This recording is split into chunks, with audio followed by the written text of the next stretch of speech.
श्री कुंज बिहारी श्री हरदास। हमने एक वीडियो बनाया था नाम अपराध पर। उसमें हमने कहा था कि शास्त्रों की बात पर कभी संदेह नहीं करना चाहिए, कभी शास्त्रों को काल्पनिक नहीं मानना चाहिए। और हम अपने कई वीडियोस में ये बातें करते हैं कि शास्त्रों की वाणी, संतों की वाणी, इन पर कभी संदेह मत कीजिए, इनकी आज्ञा मानिए, क्योंकि इनकी वाणी स्वयं ठाकुर जी की वाणी है।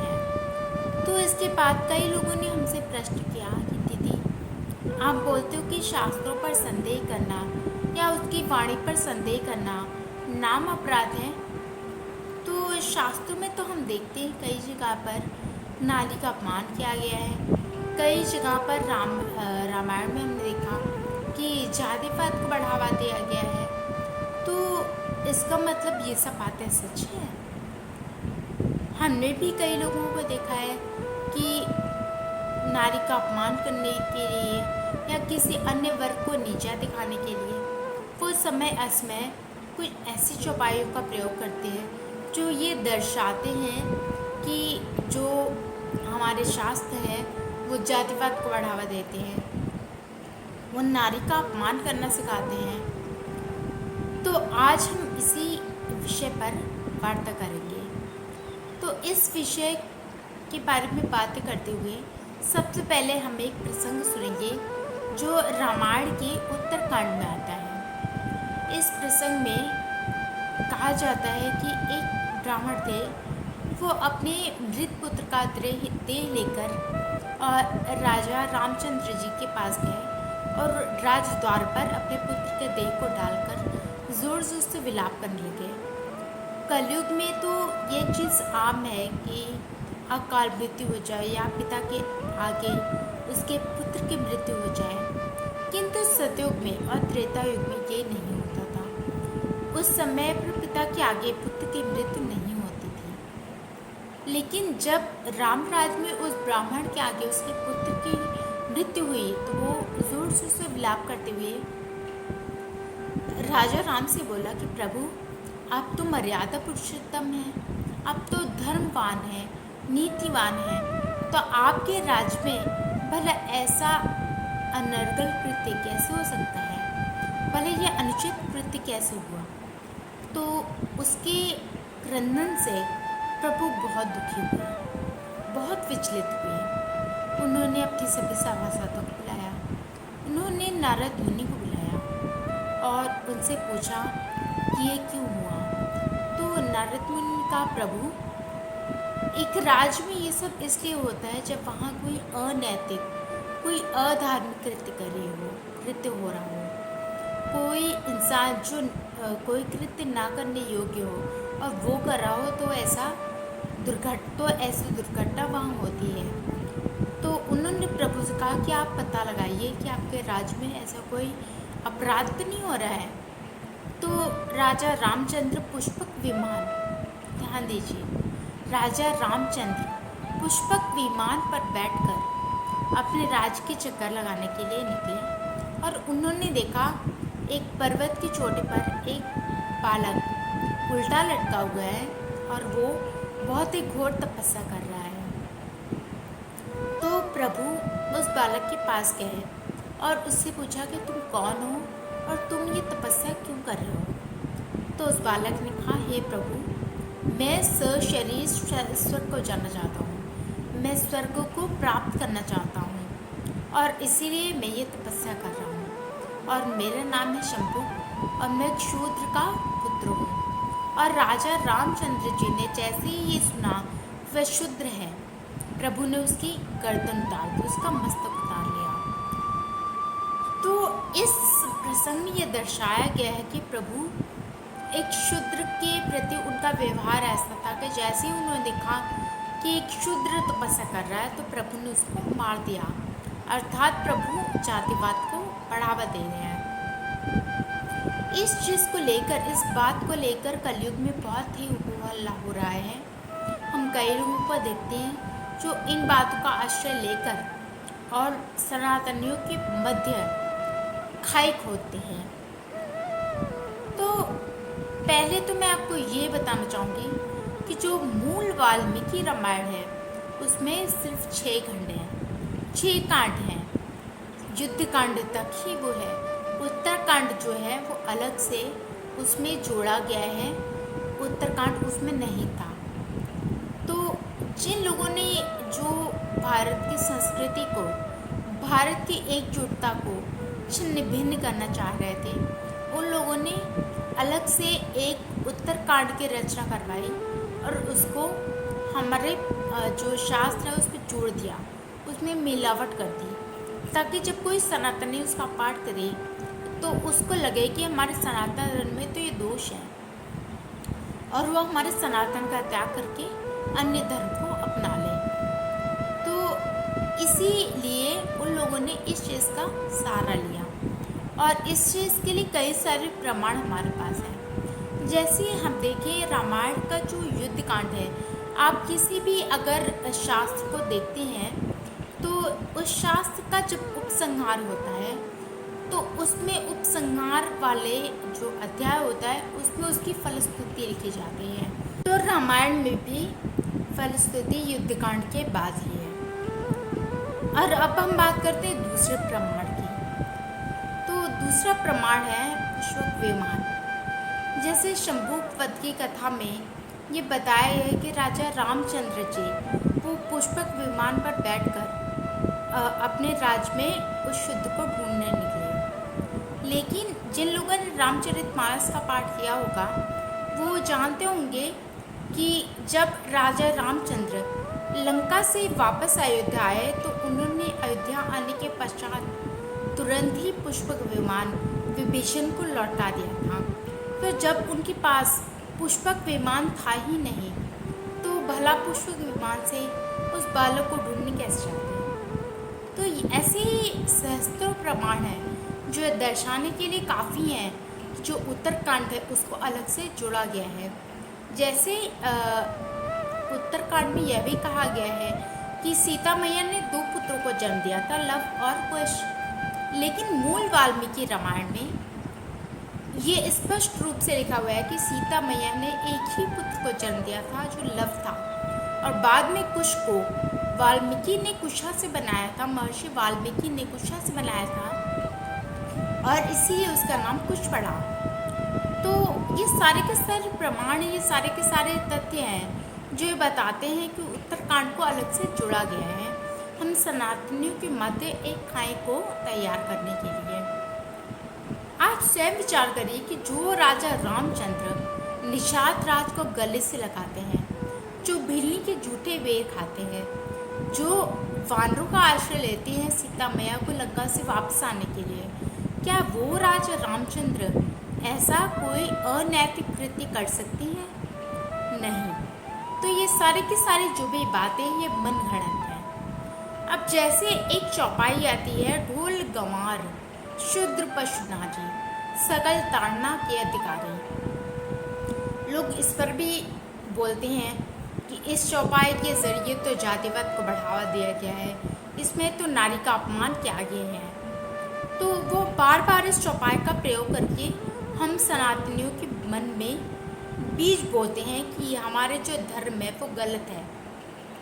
तो जैसे उत्तरकांड को अलग से तैयार करके मूल रामायण में जोड़ा गया, तो जो हमारे रामचरितमानसों के जो 6 कांड हैं उनमें तो वैसे कुछ जोड़ नहीं सकते थे।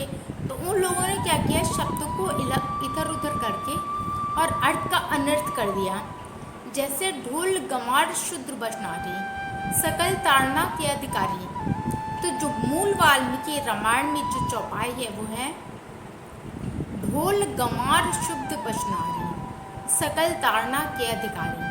मतलब कि जो ढोल है, यहाँ पर ताड़ना के भी अलग अलग अर्थ हैं। जैसे ढोल है उस पर जितनी थाप दी जाए वो उतना अच्छे से बजता है। गंवार यहाँ कोई गांव के व्यक्ति की बात नहीं हुई है। गंवार का अर्थ होता है जो विवेकहीन है, जो मंद बुद्धि है, जिसकी बुद्धि अच्छे से कार्य नहीं करती। तो उसके लिए कहा गया ये नहीं कि उसको डंडे से पीटना है। यहाँ पर ताड़ना का अर्थ है कि उसको क्रोध से उस पर अनुशासन रखना है। शुद्ध पशु अर्थात जो गुस्सैल पशु है जो बुगडैल पशु है उसे भी कठोरता से काबू में रखना है। और जो रारी, जहाँ जिसको हम नारी बोलते हैं, वो नारी नहीं, रारी। रारी अर्थात जो कलेश करने वाले लोग हैं, जो बात बात पे ऐसी बेवजह कलेश करते हैं, उन लोगों की बात की हुई है। और तो उनको भी ये बोला गया कि उन्हें कठोरता से उन पर अनुशासन रखना है, तब वो हमारे काबू में रहेंगे। तो इस तरह ये पूरी की पूरी चौपाई इस तरीके से कि ढोल गंवार शुद्ध बश नारी सकल ताड़ना के अधिकारी। तो इस तरह से लोगों ने क्या किया कि पूरी की पूरी जो हमारे शास्त्र हैं उनमें मिलावट करके और उसको इस तरह से प्रस्तुत किया कि हम सनातनी जब अपने शास्त्रों को पढ़ें तो हमें उनसे घृणा हो जाए। अब जैसे हमारे ही एक रामायण जी में एक चौपाई आती है जिसको बहुत सारे तथाकथित बुद्धिजीवी, बहुत सारे ब्राह्मण जो हैं वो उसको लोगों को अपमानित करने के लिए इस्तेमाल करते हैं। जैसे पूजे ही विप्र सकल गुणहीना, पूजे ही विप्र सकल गुणहीना, शूद्र पूजे ही वेद प्रवीणा। मतलब कोई भी ब्राह्मण है, चाहे उसके अंदर कोई भी गुण ना हो, लेकिन उसकी पूजा करनी चाहिए। और कोई शूद्र है, वो कितना ही वेदों में प्रवीण क्यों ना हो, उसका कभी भी सम्मान नहीं करना चाहिए। तो इसका भी मैं आपको विस्तार करके बताऊं तो यहाँ पर विप्र का अर्थ ब्राह्मण से नहीं है। यहाँ पर विप्र का अर्थ एक ऐसे मनुष्य से है जो विवेकवान है, जो ज्ञानवान है, जो धर्मवान है, जो चरित्रवान है। कोई भी मनुष्य मातृवत परदारेषु परद्रव्येषु लोष्टवत आत्मवत सर्वभूतेषु यह पश्यति स पंडितः। तो जो दूसरे की स्त्री को माता के रूप में, दूसरे के धन को मिट्टी के ढेले के रूप में, और जो सबको अपने अपने तरह से समझता है, वो पंडित है, वो ब्राह्मण है, वो विप्र है। तो यहाँ विप्र का अर्थ उस पंडित से है, ना कि एक जिसने ब्राह्मण शरीर में जन्म लिया उससे। और शूद्र जो होते हैं, यहाँ पर शूद्र का अर्थ उन लोगों से है जो विवेकहीन है, जो चरित्रहीन है, जो धर्महीन है। तो यहाँ पर ये कहा गया है कि कोई व्यक्ति अगर वो विवेकवान है, चरित्रवान है, गुणवान है, धर्मवान है, तो उसकी पूजा करनी चाहिए। और कोई व्यक्ति चाहे बेशक उसने ब्राह्मण के चोले में जन्म लिया है, लेकिन यदि उसके अंदर ये सारे गुण नहीं हैं तो कितना भी वेद में प्रवीण हो, उसका त्याग करना चाहिए। तो इस तरह से ये सारी की सारी चीज़ें हैं जिनको समझने की आवश्यकता है। हमारे ठाकुर जी ने केवल वर्ण व्यवस्था बनाई थी, मनुष्यों ने उसको जाति बनाया है, कलयुगी जीवों ने उसको जातिवाद का नाम दिया है। वर्ण व्यवस्था यानी कि जैसे आप एक स्कूल में देखो, वहाँ पर 4 सेक्शंस होते हैं, A B C D। A में पढ़ते हैं नॉन मेडिकल के स्टूडेंट, B में पढ़ते हैं जो मेडिकल के स्टूडेंट्स होते हैं, C में पढ़ते हैं कॉमर्स वाले, D में पढ़ते हैं आर्ट्स के। तो उनको उनकी उनकी योग्यता के अनुरूप, योग्यता के अनुसार उनको अलग अलग सेक्शंस बनाए हुए हैं। इसी तरह ठाकुर जी ने योग्यता मनुष्यों को बनाया और उन मनुष्यों को उनकी योग्यता के अनुसार एक अलग अलग चोला दिया अलग अलग। जैसे जिनको उन्होंने ब्राह्मण का चोला दिया, उनको उन्होंने एक जिम्मेदारी दी कि आप वेदों को पढ़ो और उसको दुनिया को पढ़ाओ, दुनिया को शिक्षित करो, उनको अच्छे संस्कार दो। क्षत्रिय को बनाया कि आप लोग सबकी रक्षा करें क्योंकि आप पे बल बहुत है। वैश्य थे, उनको बनाया कि भाई आप लोग पैसे और रुपए का ज़्यादा अच्छे से काम कर सकते हैं, तो आप जो है वो देश की इकोनॉमी को संभालिए। और उन्होंने शुद्ध को बनाया कि आप सेवा में पारंगत हैं तो आप सबकी सेवा कीजिए। तो यहाँ पर उन्होंने कोई जाति नहीं बनाई, उन्होंने वर्ण बनाया। जाति तो लोगों ने बनाई, कलयुगी जीवों ने बनाई है। तो बीइंग अ ब्राह्मण, मैं खुद एक ब्राह्मण हूँ, लेकिन जब मैंने इन सब चीज़ों को जाना और समझा तो मुझे ज्ञात हुआ कि इस तरह से जो लोग थे उन लोगों ने हमारे पद्धति पर आघात किया, उन्होंने हमारे सनातन धर्म पर आघात किया और किस तरह से उन्होंने हम लोगों को मध्यभ्रम मध्यभ्रष्ट पथभ्रष्ट करने की चेष्टा की। तो अंत में बस यही कहना चाहूँगी कि यदि आप किसी शास्त्र को पढ़ते हैं और आपके मन में थोड़ा सा भी डाउट होता है ना, तो आप किसी संत के पास, किसी विवेकवान पुरुष के पास, किसी शुद्ध भक्त शुद्ध वैष्णव के पास जाइए और उनसे सवाल कीजिए, उनसे प्रश्न कीजिए, ना कि अपने शास्त्रों में अरुचि और अश्रद्धा दिखाइए, क्योंकि हमारे शास्त्रों में अरुचि और अश्रद्धा का कोई कारण है ही नहीं। गीता जी में ठाकुर जी कहते हैं, श्रेयान् स्वधर्म विगुणः पर धर्मात् स्वनिष्ठितात् स्वधर्मने निधनम श्रेयः पर धर्मो भयावहः। अर्थात अगर हमारा धर्म कितनी भी गुणों की कमी वाला हो, लेकिन अगर हम उसको अच्छी तरह से आचरण में लाते हैं तो दूसरों के धर्म से श्रेष्ठ है। तो हमें अपने धर्म में हम मर जाएं वो अच्छा है, वो श्रेयस्कर है, लेकिन हमें कभी भी दूसरे के धर्म को नहीं अपनाना चाहिए, क्योंकि यदि हमारे अंदर दूसरे के धर्म के लिए योग्यता रही है, तो अगर हम उसके धर्म के काम करते हैं तो हम उसका धर्म भी खराब करते हैं। जैसे कहते हैं ना कि जिसका काम उसी को साजे, बाकी करे तो ठन ठन बाजे।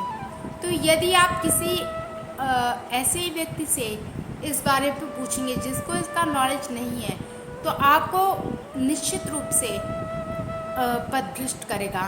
तो इसीलिए किसी अच्छे विवेकवान पुरुष से ही हमको इस बारे में बात करनी चाहिए, उनसे ही पूछना चाहिए कि आखिर इन सब चीज़ों का वास्तव में अर्थ क्या है। हमें कभी भी शब्दों को देखकर, शब्दों को पकड़कर उसके बारे में अंदाज़ा नहीं लगाना है। हमारे जो शास्त्र हैं उनकी एक एक चौपाई, एक एक श्लोक में ऐसे गूढ़तम रहस्य हैं जो हम अपनी मति से नहीं समझ सकते। उसके लिए हमें शुद्ध संतों का, शुद्ध भक्तों का और शुद्ध वैष्णव का आश्रय लेना बहुत ही आवश्यक है। तो इसीलिए हमेशा शुद्ध संतों और वैष्णवों और भक्तों का आश्रय लीजिए और अपने शास्त्रों को समझने की चेष्टा कीजिए, ना कि किसी भी मनगढ़ंत तरीके से उनको समझकर और कुछ भी उनका अर्थ निकालिए। श्री कुंज बिहारी, श्री हरदास।